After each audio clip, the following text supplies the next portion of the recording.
Well, hey everybody, it is Tuesday morning and I'm holding the trigger, running the feed wheels. I don't know if you can really see them spinning. Yeah, there you go. Warming up the hydraulics a little bit before start processing. I'm gonna try and do a video here today. It's not me moping around.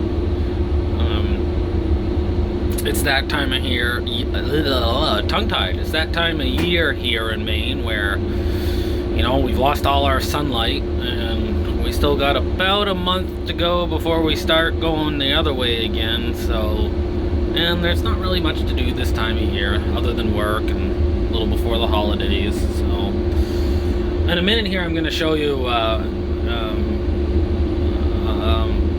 one of the really nice things about a buncher in this stand of wood. So why don't you guys hang on? We'll be back. So you can, it might be a little hard to tell, but this place is just loaded with undergrowth, and it, straight ahead it opens up a little more into hardwood. To the left of us, you know, there's a wall right here of undergrowth, and this is mostly fir. There is pine scattered in the fir. Swing around, see if I can point one out. And we really don't want to be growing fir, rather be growing pine, but I guess I know there's a little different top right there. See those long tassels right there? That's a pine. And there's some scattered in here as you go, you know, straight ahead of us, right where the camera's facing. There's sections. It's this thick, loaded with pine. That's a little bigger. That's what you want to grow. But looking ahead of us, where I've already cut, I know the window's kind of dirty, but you can. And this trail's pretty narrow for that big buncher. So I guess you have to imagine a little bit because the video quality isn't that great, but just look how much regen, especially to the side, that you save with a buncher. And this thing has got such a jump start for the pine and stuff that this is going to grow wood like crazy. That's right, crazy. Now I'm traveling my life away, ready for another day.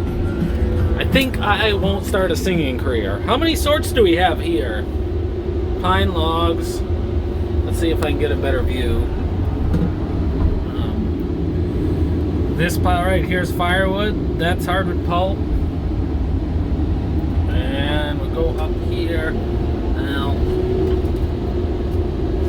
don't have more right in sight. There's even that little one with that's a fir with that rotten butt.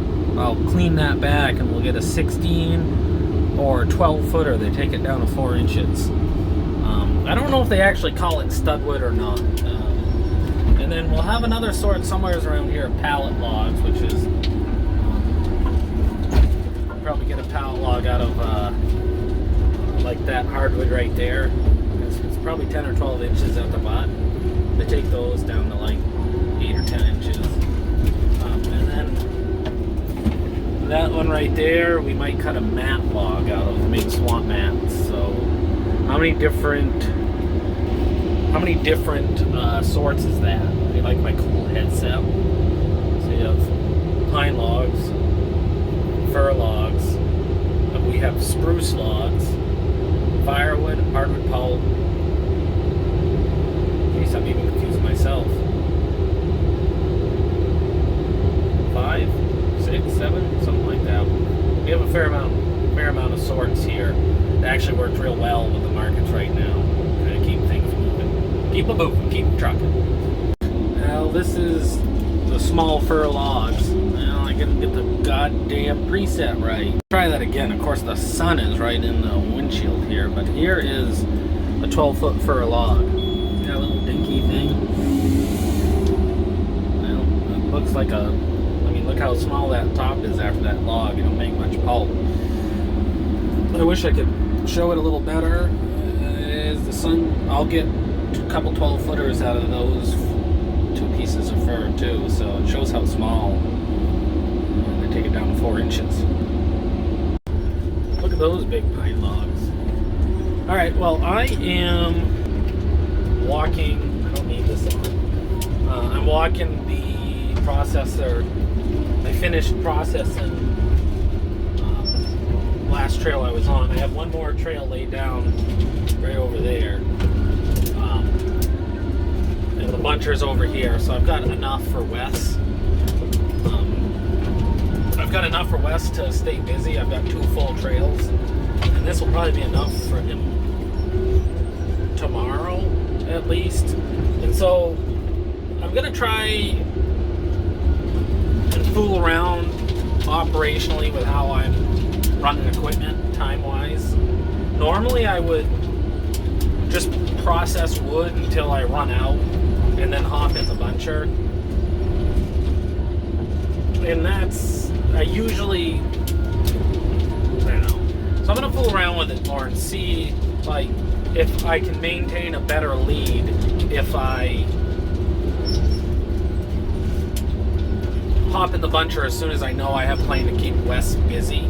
That way I'm always kind of maintaining the wood that I have laid down. And that way, if for some reason Wes gets a little close and I have extra or whatever's going on, I can just stay in the processor until I've got all the laid down wood processed. So I'm gonna fool around with it, doing this a little. I know it's 2 o'clock, so I've got a couple hours here or more. So I'm gonna do that. I gotta fuel the buncher up, and then I'm gonna start laying down some wood. Well, all right. I got the processors all greased up, and I fueled up the buncher. Now I'm gonna start laying some wood down. I wished I had, this is where my GoPro's a lot nicer than using my phone. But, see, this whole section is wall-to-wall thick crud with, some of this hardwood pulp in here. That'd be a bat log if the butt wasn't rotten. But there's a lot of volume in these areas if you can just search it out, and that's where this buncher really shines. And you can really scrape out the corners. Excuse my operating skills. I'm doing it one arm, but so we get all this nice kind of pulp out of here, or firewood, or whatever it is. It all adds up. So I was gonna got this thing on again. I was gonna do some more videos, so I figured I'd do one that was a little jumbled today. You got to see a little bit of this, a little bit of that. Like, subscribe, comment. We'll catch you later.